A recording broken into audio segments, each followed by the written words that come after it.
আসসালামু আলাইকুম। আমি ডক্টর নাজমুল হুদা, এমবিবিএস রাজশাহী মেডিকেল কলেজ। বর্তমানে জেনারেল ফিজিশিয়ান হিসেবে প্র্যাকটিস করছি। নবজাতক বা শিশু যারা আছে এদের ক্ষেত্রে শ্বাসকষ্ট, কাশি বা সর্দি যে সমস্যাগুলো হচ্ছে ইদানিং, যেহেতু আবহাওয়া পরিবর্তন হচ্ছে, এই সমস্যাগুলো একটু বেশি হচ্ছে। তো খেয়াল রাখবেন যে বাচ্চার গায়ে যেটা বাতাস যেন ডিরেক্ট না লাগে।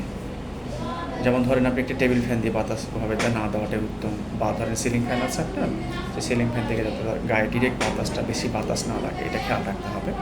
তো সেক্ষেত্রে যেটা করতে পারেন যে বাচ্চাদের যে মশারি পাওয়া যায় সেই মশারিগুলো দিয়ে তার উপরে গামছা বা অন্য কোনো কাপড় দিয়ে একটু কাভার করে রাখবেন যাতে বাতাসটা ডিরেক্ট বাচ্চার গায়ে না লাগে। আর এক্ষেত্রে যদি এরকম প্রবলেম হয়ে থাকে, দেখেন যে বাচ্চার নিঃশ্বাস নিতে সমস্যা হচ্ছে বা বাচ্চা কাশি দিচ্ছে, বাচ্চার নাক বন্ধ হয়ে আসছে বা দুধ খেতে গেলে সমস্যা হচ্ছে, তো এই ক্ষেত্রে অবশ্যই চেষ্টা করবেন যে একজন রেজিস্টার্ড ডক্টরের পরামর্শ নিয়ে কী কী মেডিসিন খাওয়া প্রয়োজন সেটা করার জন্য। কারণ বাচ্চাদের ক্ষেত্রে অবহেলা করা মোটেও ঠিক হবে না, আর যত্রতত্র মেডিসিন খাওয়া এটা অবশ্যই অনুচিত। তো খেয়াল রাখবেন, বাচ্চার প্রতি সর্বোচ্চ যত্নশীল হবেন এবং যত্রতত্র মেডিসিন না খেয়ে রেজিস্টার্ড ডক্টরের পরামর্শ নিয়ে মেডিসিন খাবেন। সুস্থ থাকেন, ভালো থাকেন।